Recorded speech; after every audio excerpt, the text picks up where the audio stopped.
ujian hidup. Oke? Satu dulu itu.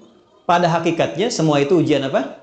Ujian hidup. Nah, semua bentuk ujian itu, apapun yang dialami, feel-nya pasti sama. Yang sakit misalnya, divonis dengan kanker. Yang baru dipecat dari, misalnya pekerjaannya. Sama-sama terasa, vonis itu kan menyakitkan kan? Sama-sama terasa nggak enak ya? Sama-sama terasa gelap kan? Substansinya sama, diuji dengan nama yang berbeda, tapi dengan rasa yang serupa.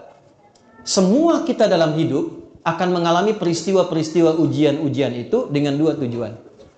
Satu, ini yang saya ingin maksudkan. Nanti saya kembalikan ke Quran surah kedua ayat 286. Satu, supaya dalam perjalanan hidup itu, satu, kita bisa kenal Allah. Ini. Semua yang kita alami itu tujuan akhirnya untuk mengenal Allah. Anda belajar sepintar apapun, tujuan Anda diberi ilmu sampai sedemikian pintar supaya kenal Tuhan. Makanya disebutnya ilmun, ain lam mim. Ketika dikerjakan jadi amal, ain mim lam, objeknya alam, ain alif lam. Ain alif lam, alam itu artinya tanda dalam bahasa Arab, tanda yang mengenalkan pada Tuhan. Kalau dijamakkan jadi alamin. Kita declare dalam salat alhamdulillahi rabbil alamin. Nah, sebanyak-banyaknya ilmu itu untuk kenal Tuhan. Sampai kalau lihat langit itu kita tahu, oh betapa indahnya Allah menciptakan ini. Begitu lihat lautan, betapa luar biasanya Allah menciptakan ini. Kalau cuma kita sampai hanya menyimpulkan lautnya bagus, bintangnya bagus, itu baru luarnya. Belum sampai ke titik ilmunya. Itu ada di Quran, surah ketiga ayat 190 sampai dengan ayat 200-nya. Nah, dari kita mulai menapaki hidup, tujuan terbesarnya kenal Tuhan.